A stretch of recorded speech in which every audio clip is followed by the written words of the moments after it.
부모님도 안 계시고 할머니 혼자 키워졌다고 하니 우리 준석이의 장래를 생각하면 걱정이 됩니다. 박영숙이 차가운 눈빛으로 말순을 훑어보며 냉정하게 내뱉었다. 그리고 솔직히 말해서 고아원 출신이라는 것도 우리 집안 체면상 좀 그렇고요.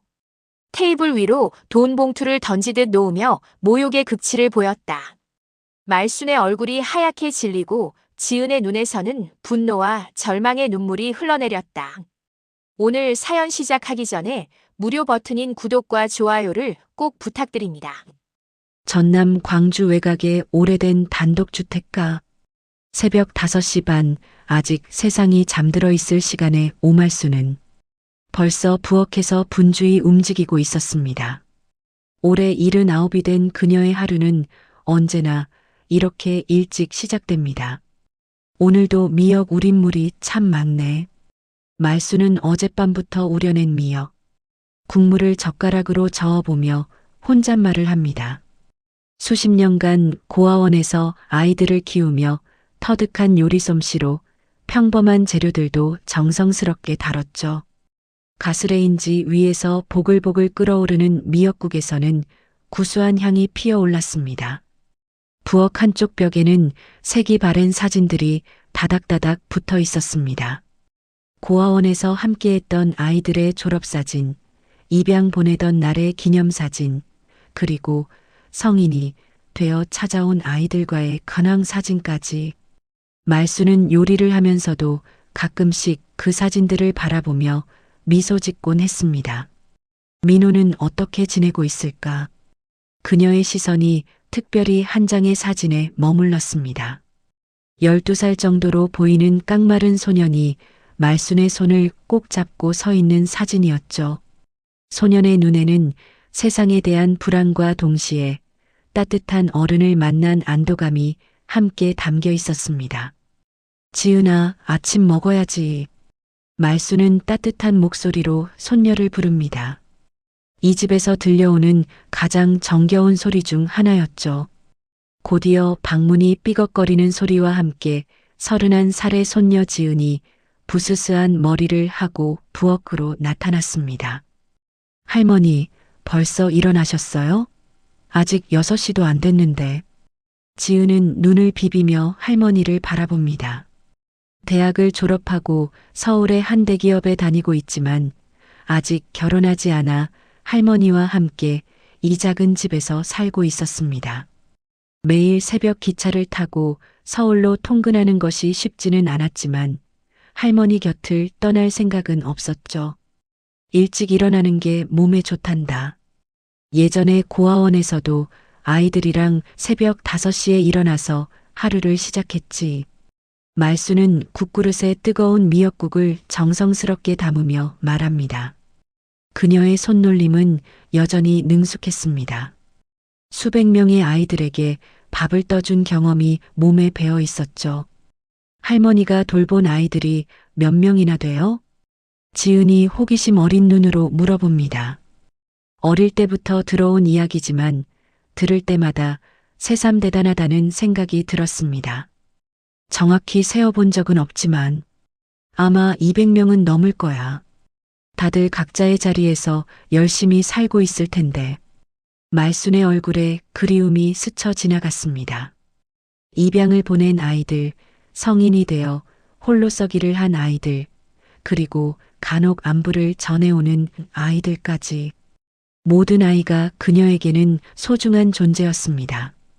그 중에서도 특별히 기억에 남는 아이가 있죠? 지은의 질문에 말수는 잠시 멈칫했습니다. 물론 모든 아이가 소중했지만 유독 마음에 남는 아이가 한 명 있었습니다. 바로 민호였죠. 민호라는 아이가 있었는데 다른 아이들보다 늦게 들어왔어.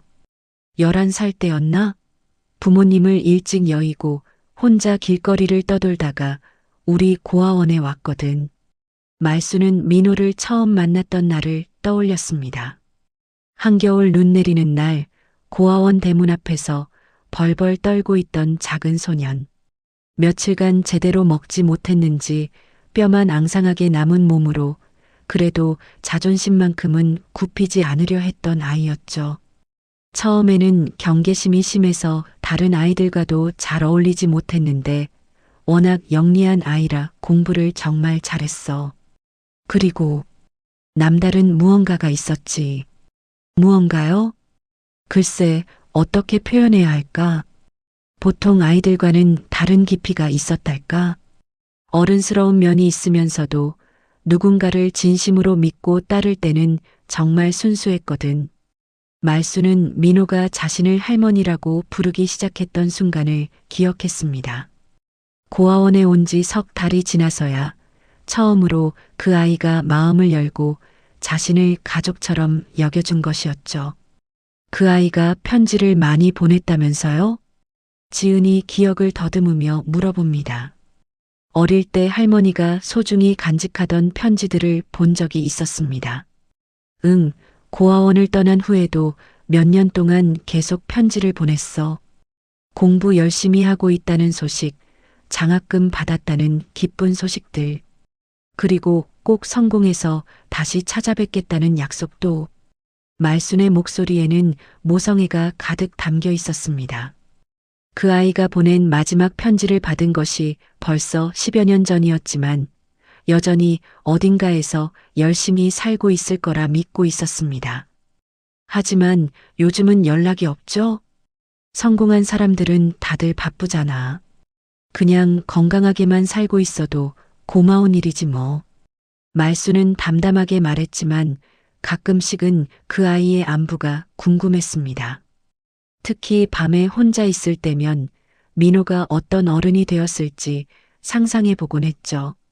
그런데 할머니, 제가 이번에 상견례를 한다고 말씀드렸잖아요. 지은이 조심스럽게 화제를 바꿉니다. 회사 선배의 소개로 만난 남자친구와 결혼을 앞두고 있었는데 상대방 집안이 꽤 전통 있는 명문가라고 들었습니다. 아, 맞다. 이번 주말이지? 말순의 표정이 약간 경직됩니다. 사실 지은의 결혼 소식을 들었을 때부터 마음 한편이 불편했습니다. 상대방 집안이 자신들의 평범한 가정 환경을 어떻게 생각할지 걱정되었거든요.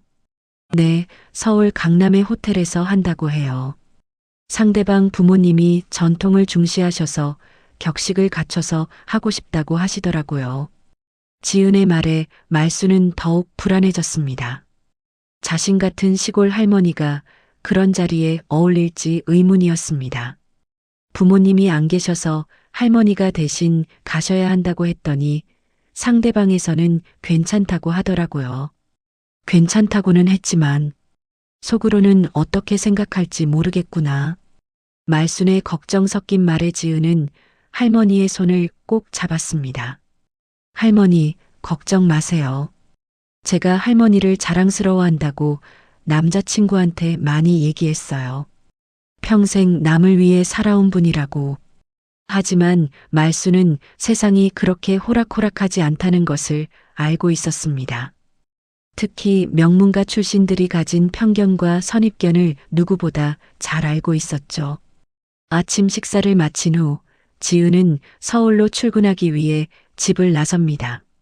말수는 대문 앞에서 손녀의 뒷모습을 바라보며 조용히 기도했습니다. 우리 지은이만 행복하면 나는 뭐든 감수할 수 있어. 혼자 남은 집에서 말수는 방으로 들어가 오래된 옷장 서랍을 열어봅니다. 그 안에는 노란 봉투에 담긴 편지들이 가지런히 정리되어 있었습니다. 봉투 겉면에는 정성스러운 글씨로 민호라는 이름이 적혀 있었죠. 말수는 그 편지들을 조심스럽게 꺼내어 한 장씩 펼쳐봅니다. 어린아이의 서툰 글씨로 쓰인 감사 인사들, 반드시 성공하겠다는 간절한 다짐들, 그리고 언젠가는 꼭 다시 찾아뵙겠다는 따뜻한 약속들이 세월의 흔적과 함께 고스란히 남아 있었습니다. 그로부터 사흘 후 서울 강남의 한 특급 호텔. 웅장한 샹들리에가 걸린 레스토랑에는 고급스러운 분위기가 가득했습니다. 오후 2시 상견례를 위해 양가 부모들이 모이는 자리였죠.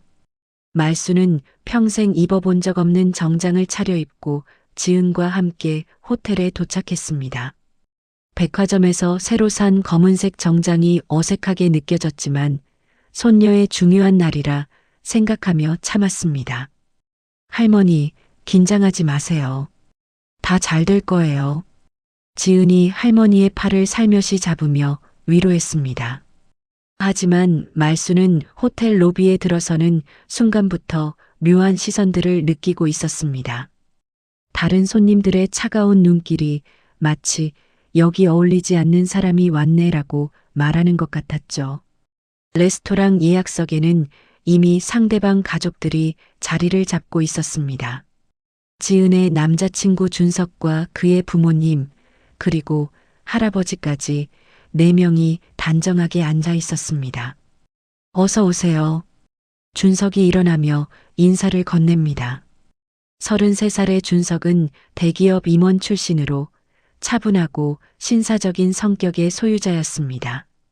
하지만 그의 가족들은 사뭇 다른 분위기였죠. 이쪽이 지은이 할머니이십니다.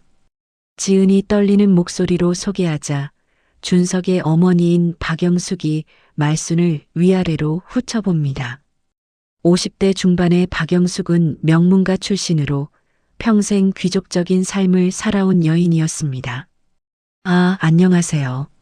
박영숙의 인사는 형식적이었습니다. 입가에는 미소를 머금고 있었지만 눈빛에는 차가운 기운이 감돌았죠. 말수는 그 시선을 느끼며 더욱 몸을 움츠렸습니다. 앉으시죠. 준석의 아버지인 박철민이 의자를 가리키며 말했습니다. 대기업 고문으로 재직 중인 그는 겉으로는 신사적이었지만 내심으로는 상대방 집안을 품정하고 있었습니다. 식사가 시작되자 분위기는 더욱 어색해졌습니다. 서양식 코스 요리가 나오는데 말수는 복잡한 식기 사용법에 당황스러워했습니다. 평생 숟가락과 젓가락만 사용해온 그녀에게는 포크와 나이프가 낯설기만 했죠. 할머니께서는 평소에 어떤 일을 하고 계세요? 박영숙이 탐문하듯 물어봅니다. 겉으로는 관심을 표하는 척했지만 실제로는 상대방의 경제적 배경을 파악하려는 의도였습니다. 아, 저는 고아원에서 일했습니다. 말순이 조심스럽게 대답했습니다. 그 순간 테이블 위로 미묘한 침묵이 흘렀죠. 고아원이요? 박영숙의 눈썹이 살짝 올라갔습니다. 그녀의 표정에는 실망과 경멸이 스쳐 지나갔습니다. 네, 평생 아이들을 돌보며 살았습니다. 말순의 목소리는 떨렸지만 자신이 해온 일에 대한 자부심만큼은 굽히지 않았습니다. 하지만 상대방 가족들의 반응은 싸늘했죠. 그러면 지은 씨 부모님은 어떻게 되신 건가요? 이번에는 준석의 할아버지인 박종수가 입을 열었습니다. 80이 넘은 그는 평생 전통과 격식을 중시하며 살아온 인물이었습니다. 일찍 돌아가셔서 제가 지은이를 키웠습니다. 말순의 대답에 박종수는 코방귀를 뀌었습니다. 그의 얼굴에는 노골적인 불쾌감이 드러났죠. 그렇다면 집안 배경이나 재산 상황은 어떻게 되나요? 박철민이 직설적으로 물어봅니다. 더 이상 돌려 말할 필요를 느끼지 않았던 것이죠. 저희는 그냥 평범하게 살고 있습니다. 말순이 어렵게 말을 꺼내자 지은의 얼굴이 빨갛게 달아올랐습니다. 이런 모욕적인 질문들을 받을 줄은 몰랐거든요. 평범하다는 게 구체적으로 어떤 의미인지요? 박영숙이 날카롭게 추궁했습니다. 그녀의 목소리에는 이미 결론을 내린 듯한 차가운 기운이 흘렸죠. 어머님, 그런 말씀은. 준석이 어머니를 말리려 했지만 박영숙은 이미 마음을 정한 상태였습니다. 준석아, 내가 순진해서 그런 거야. 결혼이라는 게 단순히 두 사람만의 문제가 아니거든. 박영숙은 지은을 향해 시선을 돌렸습니다. 그 눈빛에는 노골적인 거부감이 담겨 있었죠. 지은 씨, 죄송하지만 솔직히 말씀드릴게요. 우리 집안은 3대째 이어온 전통이 있습니다. 문중에서도 체면이라는 게 있고요. 지은은 숨이 막혔습니다. 이런 상황을 전혀 예상하지 못했거든요. 부모님도 안 계시고 할머니 혼자 키워졌다고 하니 우리 준석이의 장래를 생각하면 걱정이 됩니다. 박영숙의 말은 계속되었습니다. 각 단어마다 독침이 박혀 있는 것 같았죠. 그리고 솔직히 말해서 고아원 출신이라는 것도 우리 집안 체면상 좀 그렇고요. 그 순간 말순의 얼굴이 하얗게 질렸습니다. 평생 남을 위해 살아온 자신의 삶이 이렇게 모독당하는 것이 믿기지 않았습니다. 어머님, 너무하시는 거 아니에요? 지은이 떨리는 목소리로 항의했지만 박영숙은 아랑곳하지 않았습니다. 너무한 게 아니라 현실적인 이야기를 하는 거예요. 결혼이라는 게 사랑만으로 되는 줄 아세요? 박영숙은 가방에서 봉투 하나를 꺼내 테이블 위에 놓았습니다. 이건 위로금이라고 생각하시고 우리 준석이와는 깨끗하게 정리하세요.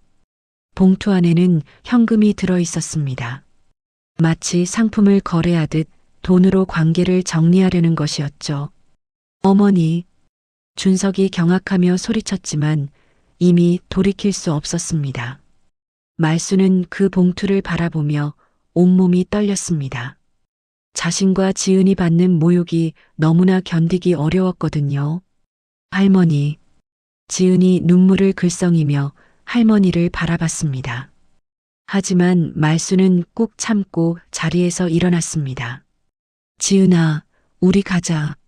말순의 목소리는 떨렸지만 마지막 자존심만큼은 지키고 싶었습니다. 잠깐 할머니. 준석이 다급히 불렀지만 말순과 지은은 이미 레스토랑을 나서고 있었습니다. 호텔 로비를 지나며 지은은 참았던 눈물을 터뜨렸습니다. 자신이 사랑하는 할머니가 이런 모욕을 당하는 것을 지켜볼 수밖에 없었던 자신이 원망스러웠죠. 할머니, 죄송해요. 제가 잘못 생각했어요. 지은이 흐느끼며 사과했지만 말수는 조용히 손녀의 어깨를 감싸 안았습니다. 괜찮다, 우리 지은이. 이런 일로 우리가 주눅들 필요 없어. 하지만 말순의 마음 깊은 곳에서는 분노가 끓어오르고 있었습니다. 평생을 선량하게 살아온 자신과 순수한 손녀가 이런 대접을 받을 이유는 없었거든요. 택시를 타고 집으로 돌아가는 길, 두 사람은 말없이 창밖을 바라봤습니다. 하지만 각자의 마음속에서는 무언가가 변하기 시작하고 있었습니다. 상견례가 끝나고 집으로 돌아온 지 이틀이 지났습니다. 말수는 평소와 다름없이 부엌일을 하려 했지만 자꾸만 그날의 일이 떠올라 손이 멈춰졌습니다.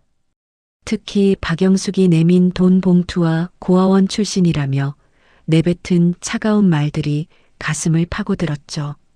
할머니, 밥 안 드세요? 지은이 걱정스러운 표정으로 말순을 바라봅니다. 상견례 이후 지은 역시 많이 상처받은 상태였습니다. 회사에서도 집중이 안 되고 밤에는 잠도 제대로 오지 않았죠. 괜찮다, 우리 지은이. 할머니는 괜찮으니까 너무 신경 쓰지 마. 말수는 억지로 미소를 지으며 대답했지만 지은의 눈에는 할머니의 고통이 그대로 보였습니다. 평생을 남을 위해 살아온 할머니가 이런 모욕을 당해야 하는 현실이 너무나 억울했죠. 그날 저녁 지은은 참았던 마음을 터뜨렸습니다. 할머니, 정말 억울해요. 왜 우리가 저런 취급을 받아야 해요? 지은의 목소리에는 분노와 절망이 섞여 있었습니다. 지금까지 살면서 이런 노골적인 차별을 받아본 적이 없었거든요. 그 사람들은 할머니가 얼마나 훌륭한 분인지 전혀 모르잖아요. 평생 고아들을 키우며 선한 일만 하신 분을 어떻게 그렇게 대할 수 있어요? 지은의 눈물을 보며 말순의 마음도 무너져 내렸습니다. 자신은 참을 수 있었지만 사랑하는 손녀가 상처받는 모습은 견디기 어려웠죠. 지은아, 말수는 한참을 망설이다가 방으로 들어갔습니다. 그리고 오래된 옷장 깊숙한 곳에서 낡은 나무 상자를 꺼내왔죠. 상자 안에는 노란 봉투들이 가지런히 정리되어 있었습니다.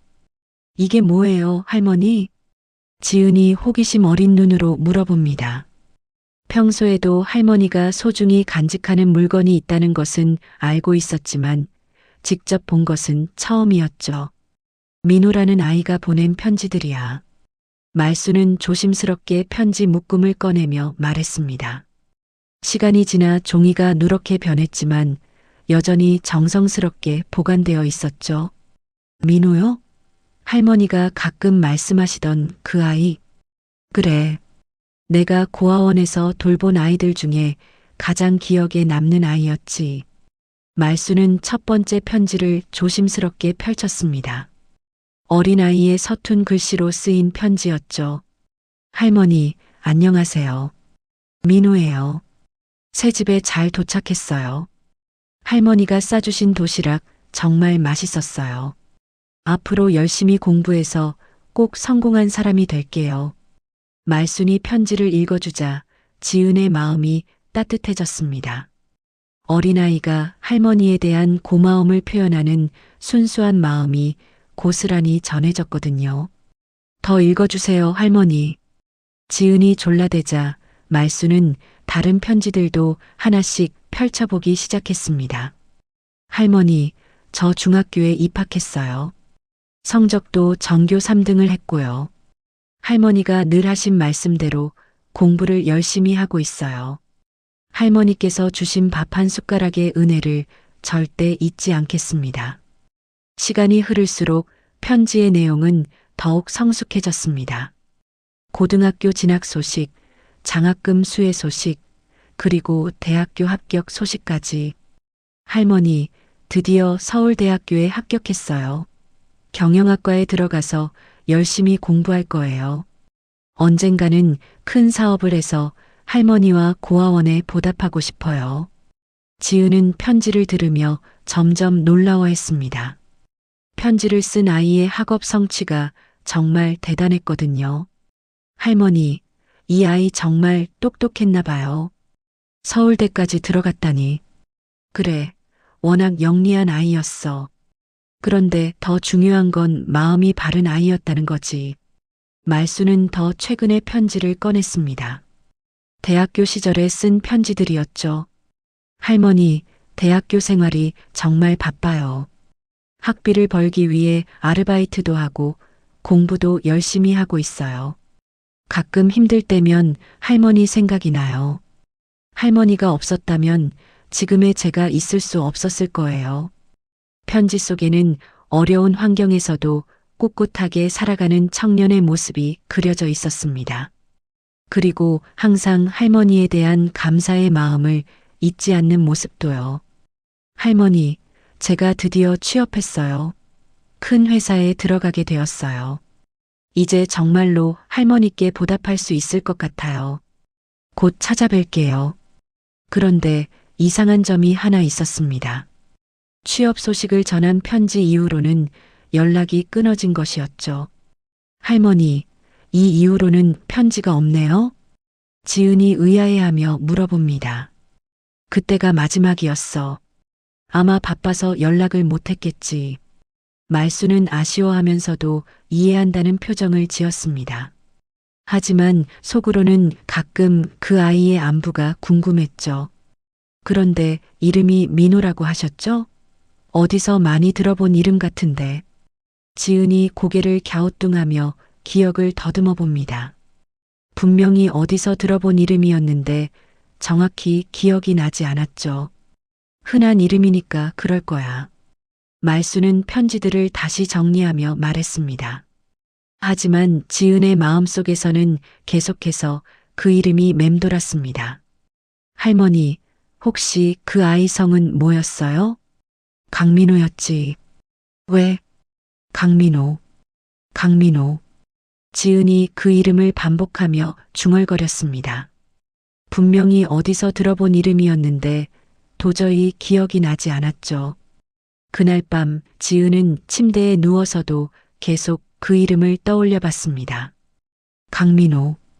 분명히 최근에 어디서 들어본 이름이었는데. 강민호. 강민호. 갑자기 지은의 머릿속에 번개가 치듯 기억이 떠올랐습니다. 회사에서 들었던 이름이었죠. 며칠 전 회사에 새로 부임한 회장의 이름이 바로 강민호였던 것입니다. 설마. 지은은 벌떡 일어나 핸드폰을 꺼냈습니다. 그리고 인터넷에서 강민호 회장을 검색해 봤죠.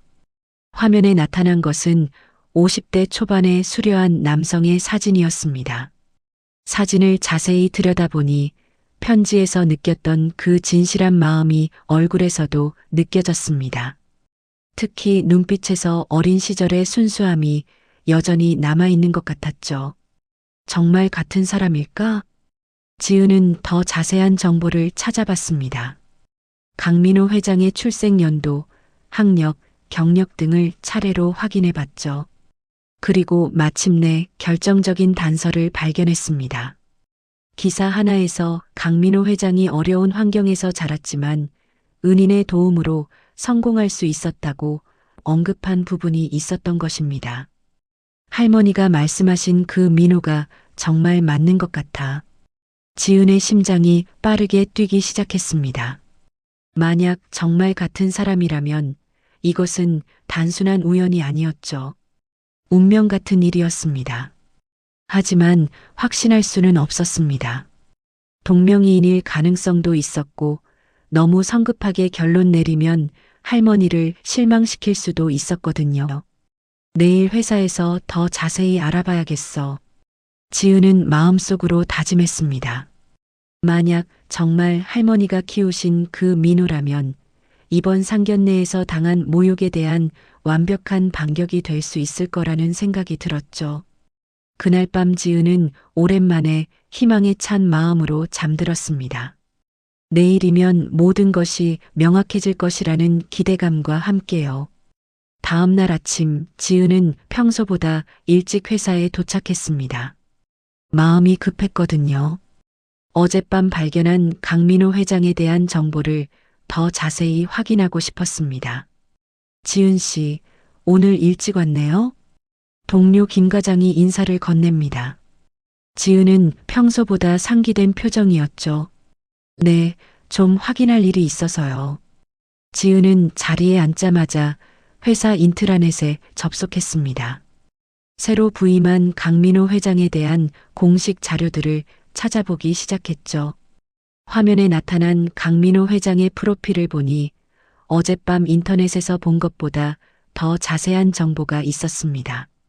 출생 연도는 1973년 고아원 출신이라는 언급도 있었죠. 고아원 출신. 지은의 심장이 다시 빠르게 뛰기 시작했습니다. 할머니 편지의 주인공과 일치하는 부분이 너무 많았거든요. 그때 회사 방송이 울려 퍼졌습니다. 전 직원 여러분, 오늘 오전 10시에 대강당에서 신임 강민호 회장님의 취임 연설이 있겠습니다. 전 직원 참석 바랍니다. 지은은 시계를 확인했습니다. 아직 9시 반이었죠. 30분 후면 직접 강민호 회장을 볼 수 있는 기회였습니다. 드디어 확인할 수 있겠네. 지은은 떨리는 마음으로 대강당으로 향했습니다. 이미 많은 직원들이 자리를 잡고 있었죠. 지은은 중간쯤 자리에 앉아 무대를 바라봤습니다. 오전 10시 정각, 단정한 정장을 입은 남성이 무대 위로 올라왔습니다. 바로 강민호 회장이었죠. 지은은 그 순간 숨을 멈췄습니다. 강민호는 50대 초반의 나이에도 불구하고 매우 젊어 보였습니다. 키가 크고 어깨가 넓은 체격에 지적이면서도 온화한 인상을 가지고 있었죠. 하지만 가장 인상적인 것은 그의 눈빛이었습니다. 저는 여러분과 함께 일하게 된 강민호입니다. 강민호의 첫 마디는 겸손했습니다. 다른 재벌 회장들처럼 거만하거나 권위적이지 않았죠. 제가 오늘 이 자리에 설 수 있게 된 것은 순전히 운이 좋았기 때문입니다. 하지만 그 운이라는 것도 결국 누군가의 도움 없이는 불가능했겠죠. 강민호는 잠시 말을 멈추고 청중들을 둘러봤습니다. 그의 시선이 지은이 앉은 쪽을 지날 때 지은은 가슴이 두근거렸습니다. 저는 어린 시절 고아원에서 자랐습니다. 강민호의 고백에 대강당이 조용해졌습니다. 대기업 회장이 자신의 어려운 과거를 이렇게 솔직하게 털어놓는 경우는 드물었거든요. 그 시절 저에게는 어머니 같은 분이 계셨습니다. 할머니라고 불렀던 그분은 저에게 밥 한 숟가락을 나누어 주실 때도 당신 것을 덜어서 주셨죠. 지은의 눈이 커졌습니다. 할머니가 편지를 읽어줄 때 들었던 내용과 너무나 비슷했거든요. 그분께서는 저에게 단순히 먹을 것만 주신 게 아니었습니다. 희망을 주셨고, 사랑을 주셨고, 무엇보다 사람이 되는 법을 가르쳐 주셨죠. 강민호의 목소리에는 진실한 감정이 담겨 있었습니다. 수백 명의 청중 앞에서도 전혀 주저하지 않고 자신의 속마음을 드러내고 있었죠. 오말순. 강민호가 갑자기 이름을 불렀습니다. 지은은 자리에서 일어날 뻔했습니다. 할머니의 이름이었거든요. 오말순 할머니. 제가 지금 이 자리에 있을 수 있게 해주신 분입니다. 대강당 안의 모든 사람들이 강민호의 말에 집중했습니다. 하지만 지은에게는 다른 모든 소리가 사라지고 강민호의 목소리만 들렸죠. 할머니께서는 평생을 고아들을 위해 사셨습니다. 당신의 것을 나누어 주는 것을 당연하게 여기셨고 아이들이 바른 사람으로 자라나기를 누구보다 간절히 바라셨죠. 강민호는 잠시 말을 멈추고 천장을 올려다봤습니다. 감정이 북받쳐 오르는 것 같았죠. 저는 지금까지 성공이라는 이름으로 많은 것을 이루었습니다. 하지만 정작 가장 중요한 일을 하지 못했습니다. 바로 그분을 다시 찾아뵙는 것이었죠. 지은의 눈에서 눈물이 흘러내렸습니다. 이제 확신할 수 있었습니다. 무대 위에 강민호 회장이 바로 할머니가 키운 그 민호였던 것입니다. 오늘 이 자리를 빌려 공개적으로 말씀드리고 싶습니다. 오말순 할머니, 혹시 이 방송을 보고 계시다면 민호가 할머니를 찾고 있습니다. 강민호의 목소리가 떨렸습니다. 수십 년간 묻어두었던 감정이 한꺼번에 터져 나오는 것 같았죠. 할머니께서 제게 주신 사랑과 희망을 이제는 제가 다른 사람들에게 나누어 주고 싶습니다. 그것이 할머니께서 원하셨던 일이라고 생각합니다. 대강당 안에는 감동의 물결이 흘렀습니다. 많은 직원들이 눈물을 흘리고 있었죠. 하지만 그 누구도 지은만큼 감동받지는 못했습니다. 저의 남은 소원은 단 하나입니다. 할머니를 다시 뵙는 것입니다. 그리고 그동안 못다한 효도를 하는 것입니다. 강민호는 마지막으로 깊게 고개를 숙였습니다. 진심 어린 인사였죠. 연설이 끝나고 박수갈채가 터져 나왔습니다. 하지만 지은은 박수를 칠 수도 없었습니다. 너무나 놀라서 몸이 굳어버렸거든요. 정말 할머니가 키우신 그 민호가 맞아. 지은은 중얼거리며 자리에서 일어났습니다. 다른 직원들이 하나둘씩 자리를 떠나는 가운데 지은은 그 자리에 서서 무대를 바라봤습니다. 강민호는 아직 무대에서 내려오지 않고 있었습니다. 누군가와 대화를 나누고 있었죠. 지은은 용기를 내어 무대 쪽으로 걸어갔습니다. 회장님, 지은이 조심스럽게 부르자 강민호가 고개를 돌렸습니다. 두 사람의 시선이 마주쳤죠. 네, 무슨 일이신가요? 강민호의 목소리는 부드러웠습니다. 직원 한 명 한 명에게도 정중하게 대하는 모습이었죠. 저는 기획팀 김지은이라고 합니다. 지은은 떨리는 목소리로 자신을 소개했습니다. 네, 반갑습니다. 무슨 말씀이 있으신가요? 강민호는 지은을 향해 온화한 미소를 지었습니다. 하지만 아직은 지은이 누구인지 알지 못했죠. 혹시 오말순 할머니를 정말 찾고 계신가요? 지은의 질문에 강민호의 표정이 변했습니다. 놀라움과 기대감이 동시에 드러났죠. 혹시 할머니를 아시나요? 강민호의 목소리에는 간절함이 담겨 있었습니다. 수십 년간 찾아 헤맸던 은인에 대한 단서를 얻을 수 있을지도 모른다는 희망이 생겼거든요. 지은은 깊게 숨을 들이쉬었습니다. 그리고 떨리는 목소리로 대답했습니다. 네. 오말순 할머니는 제 할머니입니다. 그 순간 강민호의 눈이 크게 떠졌습니다. 그리고 온몸이 떨리기 시작했죠. 수십 년간 찾아 헤맸던 은인의 손녀가 바로 자신의 회사 직원이었던 것입니다. 할머니, 손녀라고 하셨나요? 강민호의 목소리가 떨렸습니다. 수십 년간 찾아 헤맸던 은인의 혈육이 바로 눈앞에 있다는 사실이 믿기지 않았거든요. 네, 오말순 할머니가 제 친할머니입니다. 지은 역시 떨리는 목소리로 대답했습니다. 무대 위에서 일어나고 있는 이 만남이 꿈만 같았죠. 강민호는 한참 동안 지은을 바라봤습니다. 그 눈빛에서 할머니의 온화함이 느껴지는 것 같았거든요. 정말 할머니의 손녀분이신가요? 혹시 실수는 아니고요? 강민호가 다시 한번 확인했습니다. 너무나 극적인 만남이라 의심스러웠던 것이죠. 할머니께서 민호라는 아이가 보낸 편지들을 아직도 소중히 간직하고 계세요. 어젯밤에 그 편지들을 읽어보고 회장님이 그 민호가 아닐까 생각했거든요. 지은의 말에 강민호의 눈에서 눈물이 글썽였습니다. 할머니가 자신의 편지를 아직도 간직하고 계신다는 사실이 가슴을 뭉클하게 했죠. 할머니께서 제 편지를 아직도 가지고 계신다고요? 네, 노란 봉투에 정성스럽게 보관하고 계세요. 가끔씩 꺼내어 읽어보시면서 민호가 어떻게 지내고 있을까 궁금해하세요. 강민호는 더 이상 참을 수 없어 눈물을 흘리기 시작했습니다. 자신을 잊지 않고 기다려주신 할머니의 마음을 생각하니 죄송함과 감사함이 동시에 몰려왔거든요.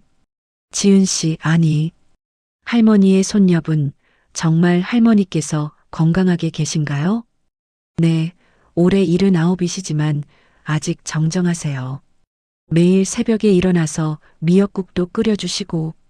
지은이 할머니의 일상을 이야기하자 강민호는 어린 시절의 기억이 생생하게 떠올랐습니다. 새벽마다 아이들을 위해 따뜻한 국을 끓이던 할머니의 모습이 눈에 선했죠. 할머니, 정말 보고 싶습니다. 당장이라도 찾아뵙고 싶어요. 강민호의 간절한 마음이 지은에게도 전해졌습니다. 수십 년간 품어온 그리움이 얼마나 깊었는지 느껴졌거든요. 그런데 갑자기 지은의 표정이 어두워졌습니다. 며칠 전 상견례에서 겪었던 일이 떠올랐기 때문이죠. 회장님, 그런데 한 가지 말씀드리고 싶은 게 있어요. 네, 무엇이든 말씀해 주세요. 사실 며칠 전에 정말 억울한 일이 있었거든요. 지은은 상견례에서 벌어진 일을 강민호에게 자세히 이야기했습니다. 박영숙 일가가 할머니를 모욕했던 일, 고아원 출신이라며 무시했던 일, 그리고 돈 봉투를 내밀며 관계를 정리하려 했던 일까지 모든 것을 털어놨죠. 강민호의 얼굴이 점점 굳어갔습니다. 자신의 은인이자 어머니 같은 분을 그렇게 모욕했다는 사실에 분노가 치밀어 올랐거든요. 그 사람들이 할머니를 그렇게 대했다고요? 강민호의 목소리에는 차가운 분노가 담겨 있었습니다. 평소 온화한 성격의 그였지만 할머니와 관련된 일에서는 달랐죠. 박씨 일가라고 하셨죠? 혹시 박철민, 박영숙 이런 이름들이었나요? 강민호가 구체적으로 물어보자 지은이 놀라며 고개를 끄덕였습니다. 네, 맞아요. 어떻게 아세요? 제가 조사해 보겠습니다. 그 사람들이 정확히 누구인지, 그리고 어떤 배경을 가진 사람들인지 말이에요. 강민호는 즉시 비서를 불렀습니다. 그리고 박 씨 일가에 대한 철저한 조사를 지시했죠. 비서실장 박철민이라는 인물에 대해 조사해 주세요. 가족관계, 재산 상황, 과거 이력까지 모든 것을 파악해 주시기 바랍니다. 네, 회장님. 언제까지 필요하신가요? 오늘 안으로 보고받고 싶습니다. 강민호의 단호한 지시에 비서실장은 즉시 움직였습니다. 대기업 회장의 조사력은 상상 이상이었거든요. 지은 씨, 할머니께서 지금 어디에 계신가요? 광주에 계세요. 제가 매일 통근하고 있거든요. 그럼 오늘 저녁에 할머니를 찾아뵙고 싶은데 괜찮을까요? 강민호의 제안에 지은은 깜짝 놀랐습니다. 이렇게 빨리 일이 진행될 줄은 몰랐거든요. 정말요? 할머니께서 얼마나 기뻐하실까요? 지은의 얼굴에 환한 미소가 번졌습니다. 며칠 전 상견례에서 받았던 상처가 한순간에 치유되는 기분이었죠. 그런데 갑자기 찾아가면 할머니께서 놀라시지 않을까요? 아, 맞아요. 미리 말씀드려야죠. 그런데 어떻게 말씀드리죠? 갑자기 재벌 회장이 찾아온다고 하면. 지은이 고민하자 강민호가 웃으며 말했습니다. 그냥 민호가 찾아온다고 하시면 될 것 같은데요. 할머니께는 저는 여전히 그냥 민호니까요. 강민호의 말에 지은은 감동했습니다. 아무리 성공했어도 할머니 앞에서는 여전히 그때의 그 아이로 남고 싶어하는 마음이 느껴졌거든요. 한편 그 시각 광주의 집에서는 말순이 혼자 점심을 드시고 계셨습니다. 지은이 출근한 후 혼자 있는 시간이 길어질수록 며칠 전 상견례에서의 일이 자꾸 떠올랐죠. 우리 지은이가 왜 저런 모욕을 당해야 하나? 말순은 한숨을 쉬며 중얼거렸습니다. 손녀가 상처받는 모습을 보는 것이 가장 힘들었거든요. 그때 핸드폰이 울렸습니다. 지은에게서 온 전화였죠. 여보세요, 지은아? 할머니, 깜짝 놀랄 만한 소식이 있어요. 지은의 목소리에는 흥분이 가득했습니다. 무슨 소식인데? 할머니가 키우신 민호를 찾았어요. 전화기 너머로 침묵이 흘렀습니다. 말순이 너무 놀라서 말을 잇지 못하고 있었거든요. 뭐라고? 민호를 찾았다고? 네, 정말이에요. 그리고 오늘 저녁에 할머니를 찾아뵙고 싶다고 해요. 말순의 손이 떨렸습니다. 수십 년간 기다려온 그 아이를 드디어 다시 볼 수 있다는 것이었죠. 정말 우리 민호가 맞니? 네, 확실해요. 할머니께서 보내주신 편지들도 모두 기억하고 계셔요. 말순의 눈에서 눈물이 흘러내렸습니다. 기쁨의 눈물이었죠. 오후 5시 강민호의 조사 결과가 나왔습니다.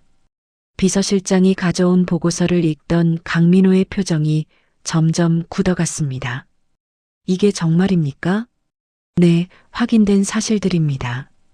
보고서에는 충격적인 내용이 들어 있었습니다. 박 씨 일가가 과거 고아원 지원금을 횡령했다는 사실, 그리고 현재의 재산도 부정한 방법으로 축적했다는 증거들이 명확히 나와 있었던 것이죠. 그러니까 이 사람들이 할머니와 아이들의 몫을 빼앗아간 장본인들이라는 말입니까? 그렇습니다. 10여 년 전부터 여러 고아원의 지원금을 중간에서 가로채는 일을 해왔던 것으로 보입니다. 강민호는 주먹을 꽉 쥐었습니다. 자신의 은인을 모욕한 사람들이 바로 과거에 자신과 같은 아이들을 괴롭힌 가해자들이었던 것이죠. 이런 아이러니가 있을 수 있나요? 피해자인 할머니를 가해자들이 모욕한 것이군요. 강민호는 즉시 법무팀을 불렀습니다. 이런 부정의를 그냥 넘어갈 수는 없었거든요. 법무팀장, 이 사건을 철저히 조사해서 법적 대응을 준비해 주세요. 그리고 관련 기관에도 신고하시기 바랍니다. 네, 회장님. 즉시 착수하겠습니다. 저녁 6시 강민호는 지은과 함께 광주로 향했습니다. 수십 년간 꿈꿔온 재회의 순간이 드디어 다가오고 있었죠. 저녁 7시 광주의 오래된 단독주택가에 고급 승용차 한 대가 조용히 멈춰 섰습니다. 차에서 내린 강민호는 잠시 그 자리에 서서 주변을 둘러봤습니다. 수십 년 전 어린 시절의 기억이 되살아나는 듯 했죠. 회장님, 긴장되세요? 지은이 조심스럽게 물어봅니다. 강민호의 손이 미세하게 떨리는 것을 느꼈거든요. 네, 정말 떨립니다. 이렇게 떨려본 것이 언제였는지 모르겠어요. 강민호는 솔직하게 대답했습니다. 수많은 중요한 사업 미팅도 이렇게 떨리지는 않았거든요. 집 앞에 도착하자 대문이 열리며 말순이 나타났습니다. 평소보다 단정하게 옷을 차려입은 모습이었죠. 지은의 전화를 받고 몇 시간 동안 설렘과 긴장으로 마음을 다스리기 어려웠습니다. 강민호는 말순을 보는 순간 멈춰 섰습니다. 세월이 많이 흘렀지만 그 온화한 미소와 따뜻한 눈빛은 그대로였거든요. 할머니, 강민호의 목소리가 떨렸습니다. 어린 시절로 돌아간 것 같았죠. 민호야, 정말 민호구나. 말순 역시 눈물을 글썽이며 강민호를 바라봤습니다. 키가 훨씬 커지고 어른스러워졌지만 그 순수한 눈빛만큼은 여전했죠. 두 사람은 한참 동안 서로를 바라봤습니다. 수십 년의 시간이 한순간에 줄어드는 듯 했죠. 할머니, 그동안 정말 보고 싶었어요. 강민호가 먼저 다가가 말순의 손을 잡았습니다. 여전히 거칠지만 따뜻한 할머니의 손이었죠. 우리 민호가 이렇게 훌륭하게 컸구나. 할머니가 얼마나 자랑스러운지 몰라. 말순은 강민호의 얼굴을 자세히 들여다봤습니다. 그 얼굴에서 어린 시절의 모습을 찾으려 했죠. 할머니, 집 안으로 들어가요. 할 이야기가 너무 많아요. 지은이 두 사람을 안내하며 말했습니다. 이런 감동적인 재회를 지켜보는 것만으로도 가슴이 뭉클했거든요. 거실에 앉은 강민호는 주변을 둘러봤습니다. 소박하지만 정갈한 집안 곳곳에서 할머니의 정성이 느껴졌죠. 할머니, 제가 보낸 편지들을 아직도 간직하고 계신다고 들었어요. 그럼 우리 민호가 보낸 소중한 편지들인데 잠깐만 기다려. 말순은 방으로 들어가 노란 봉투들을 가져왔습니다. 강민호는 그 봉투들을 보며 감격했죠. 할머니가 이렇게 소중히 간직해 주셨다니 정말 감사해요. 내가 열심히 살고 있다는 소식을 들을 때마다 할머니가 얼마나 기뻤는지 몰라. 그런데 어느 순간부터 연락이 끊어져서 걱정했단다. 말순의 말에 강민호는 죄송한 마음이 들었습니다. 할머니, 죄송해요. 사업이 바빠지면서 변명이겠지만 할머니를 찾는 일을 제대로 하지 못했어요. 괜찮다, 민호야. 내가 잘 살고 있다는 것만으로도 충분해. 그때 지은이 조심스럽게 입을 열었습니다. 할머니, 민호 오빠가 지금 어떤 일을 하는지 아세요? 글쎄, 큰 회사에 다닌다고 했는데 강민호가 웃으며 대답했습니다. 할머니, 저는 지금 대기업 회장으로 일하고 있어요. 할머니께서 심어주신 씨앗이 이렇게 자랐답니다. 말순은 깜짝 놀라며 강민호를 바라봤습니다. 회장이라고? 우리 민호가? 네, 할머니. 모든 것이 할머니 덕분이에요. 강민호는 자신의 성공 스토리를 들려주기 시작했습니다. 대학 졸업 후 작은 회사에서 시작해서 점점 승진하고 마침내 이 회사를 인수하게 된 과정까지 상세히 설명했죠. 그런데 할머니, 지은이에게서 며칠 전에 안 좋은 일이 있었다고 들었어요. 강민호의 표정이 진지해졌습니다. 상견례에서의 일을 언급한 것이죠. 아, 그 일은... 말순이 말을 흐리자 지은이 대신 설명했습니다. 할머니께서 정말 모욕적인 대우를 받으셨어요. 고아원 출신이라고 비하하고 돈까지 내밀면서요. 강민호의 얼굴이 굳어졌습니다. 그 사람들에 대해 조사해 봤는데 정말 충격적인 사실을 발견했어요. 강민호는 오늘 받은 조사 보고서의 내용을 설명하기 시작했습니다. 박 씨 일가는 과거 10여 년간 고아원 지원금을 횡령해온 사람들이에요. 할머니와 아이들이 받아야 할 도움을 중간에서 가로챈 거죠. 말순과 지은은 믿을 수 없다는 표정으로 강민호를 바라봤습니다. 그러니까 할머니를 모욕한 사람들이 실제로는 할머니와 고아원 아이들에게 피해를 준 가해자들이었던 거예요. 그런 일이. 말순은 충격에 빠졌습니다. 자신들을 무시한 사람들이 바로 아이들의 몫을 빼앗아간 사람들이었다니요. 할머니, 이제는 그 사람들이 책임을 져야 할 때입니다. 법적으로 처리할 예정이에요. 강민호의 목소리에는 단호함이 담겨 있었습니다. 그리고 지은이가 받은 모욕에 대해서도 반드시 사과받을 거예요. 지은은 강민호의 말에 가슴이 뜨거워졌습니다. 며칠 전까지만 해도 절망적이었던 상황이 완전히 뒤바뀐 것이죠. 민호야, 복수는 필요 없어. 그냥 우리끼리 행복하게 살면 되는 거 아니겠니? 말순의 말에 강민호가 고개를 저었습니다. 할머니, 이건 복수가 아니에요. 정의를 실현하는 거예요. 잘못한 사람들이 책임을 져야 하고 피해를 입은 사람들이 보상받아야 해요. 강민호는 할머니의 손을 꼭 잡았습니다. 평생 선한 일만 하신 할머니가 그런 모욕을 받을 이유는 없어요. 그리고 앞으로는 제가 할머니를 지킬 거예요. 그날 밤 세 사람은 늦은 시간까지 이야기를 나눴습니다.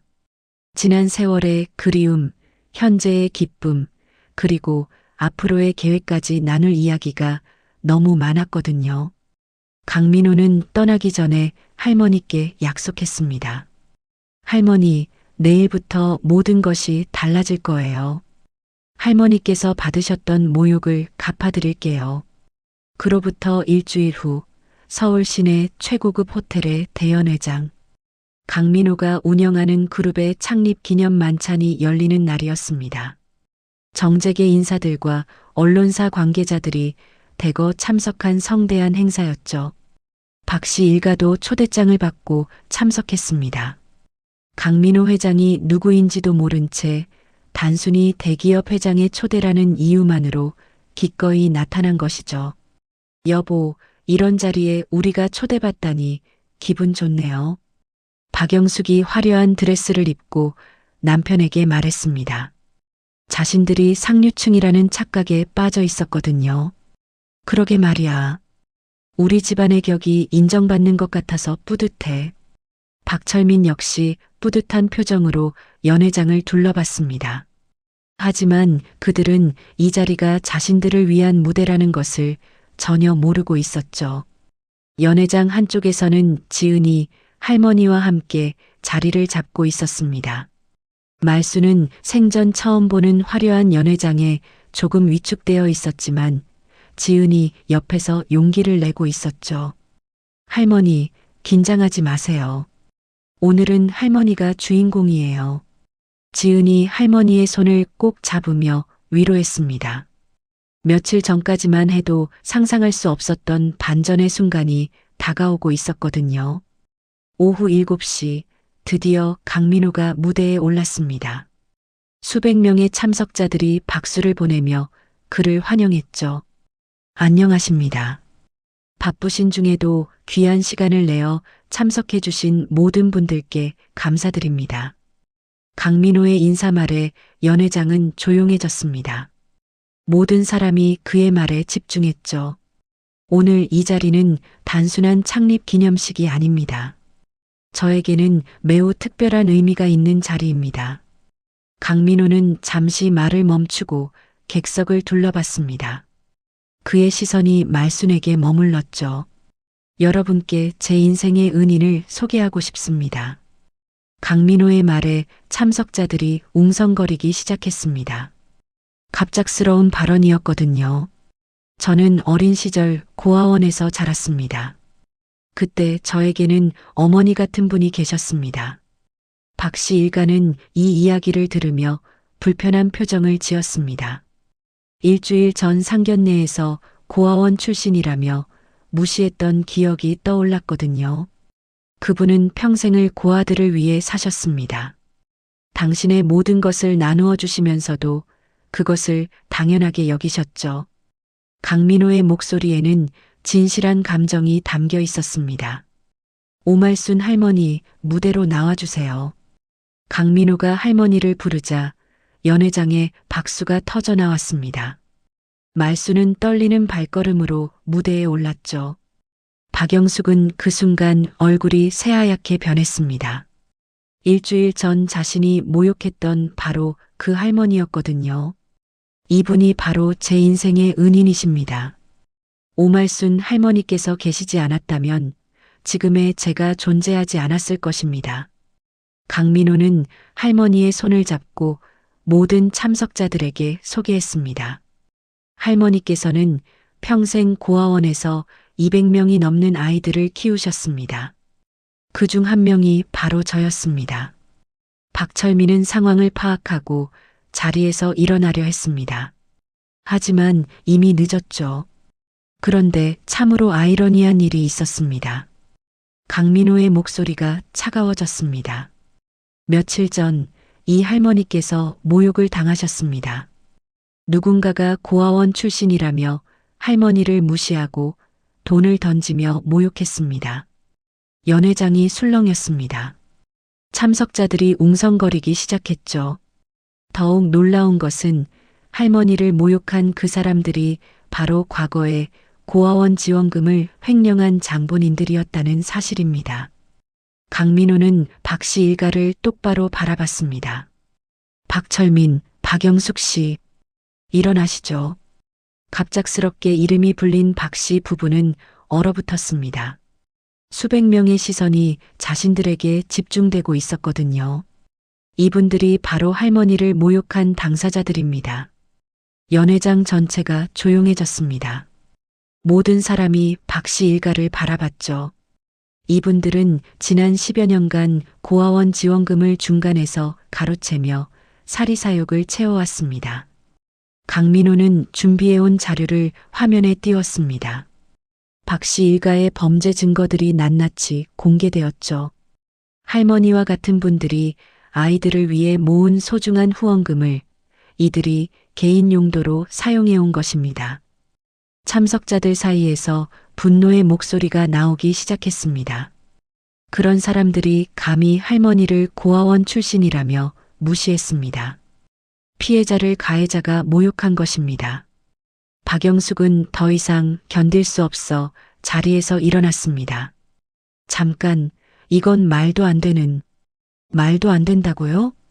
강민호가 차갑게 웃었습니다. 검찰에 이미 고발되었고 수사가 진행 중입니다. 곧 정식 재판에서 만나게 될 것입니다. 박철민은 식은땀을 흘리며 변명하려 했습니다. 회장님, 그건 오해입니다.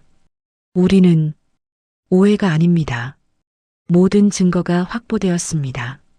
강민호는 단호하게 말했습니다. 그리고 할머니께 사과하시기 바랍니다. 지금 당장 말입니다. 연회장의 모든 시선이 박 씨 일가에게 집중되었습니다. 그들은 어쩔 수 없이 말순 앞으로 다가가야 했죠. 죄송합니다. 박영숙이 떨리는 목소리로 사과했습니다. 일주일 전에 거만한 모습은 온데간데 없었죠. 제대로 사과하세요. 무릎 꿇고 사과하시기 바랍니다. 강민호의 명령에 박 씨 일가는 어쩔 수 없이 무릎을 꿇었습니다.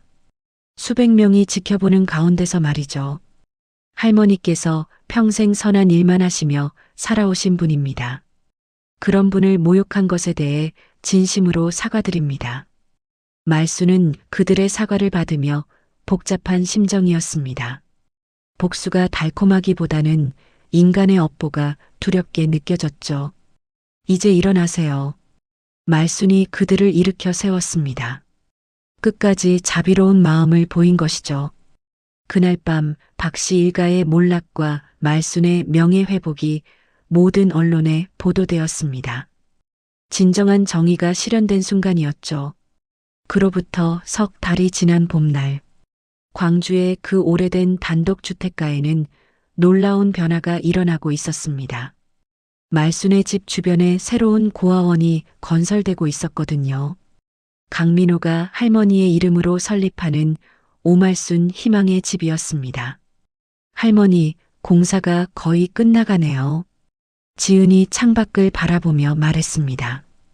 현대적이면서도 따뜻한 느낌의 건물이 모습을 드러내고 있었죠. 우리 민호가 너무 큰일을 벌였구나.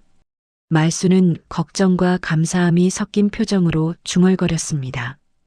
자신의 이름이 걸린 고아원이 생긴다는 것이 여전히 꿈만 같았거든요. 그날 오후 강민호가 할머니를 찾아왔습니다. 요즘 들어 거의 매주 광주를 찾고 있었죠. 할머니, 오늘 좋은 소식이 있어요. 강민호의 얼굴에는 환한 미소가 번져 있었습니다. 무슨 소식인데? 박씨 일가에 대한 재판 결과가 나왔어요.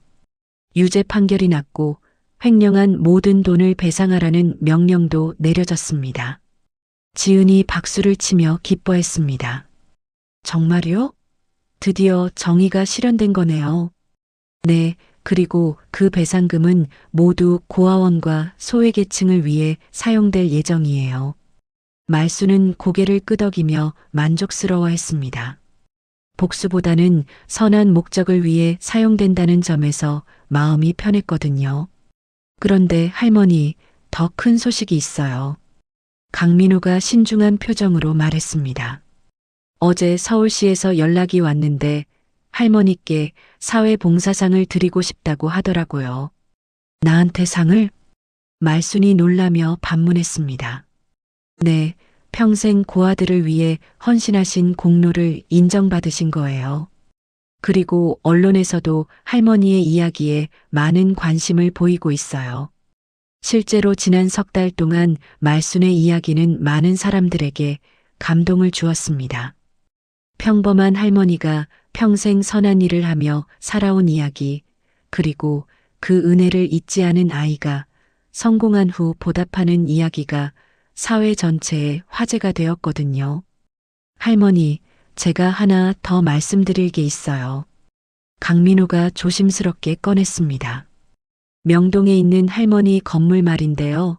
그 건물을 고아원 재단에 기부하시려는 계획이 맞죠? 말수는 고개를 끄덕였습니다. 이미 며칠 전에 강민호와 상의했던 일이었죠. 그런데 그 건물의 현재 가치를 감정해 봤더니 상당한 금액이더라고요. 강민호가 서류를 꺼내 보여주자 지은이 깜짝 놀랐습니다. 할머니, 이렇게 큰 재산이 있으셨다니. 아이고, 돈이 많고 적고가 중요한 게 아니지. 좋은 일에 쓰이기만 하면 되는 거야. 말수는 담담하게 말했습니다. 평생 돈보다는 사람을 우선시하며 살아온 그녀답은 반응이었죠. 그날 저녁 세 사람은 함께 새로 지어지는 고아원을 둘러봤습니다.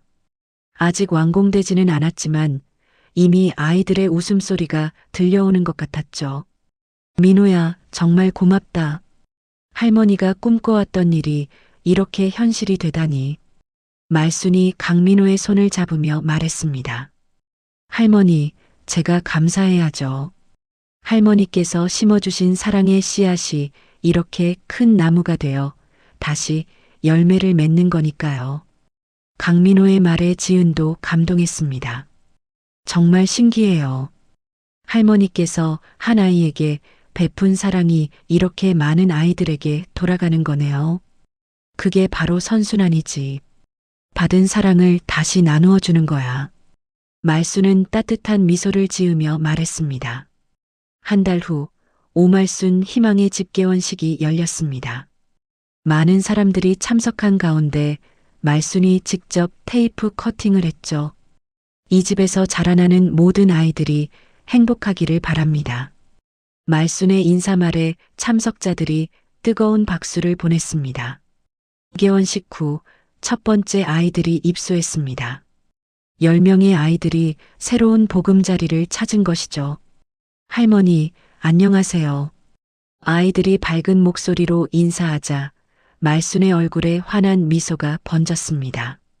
수십 년 전 민호를 처음 만났을 때의 기억이 떠올랐거든요.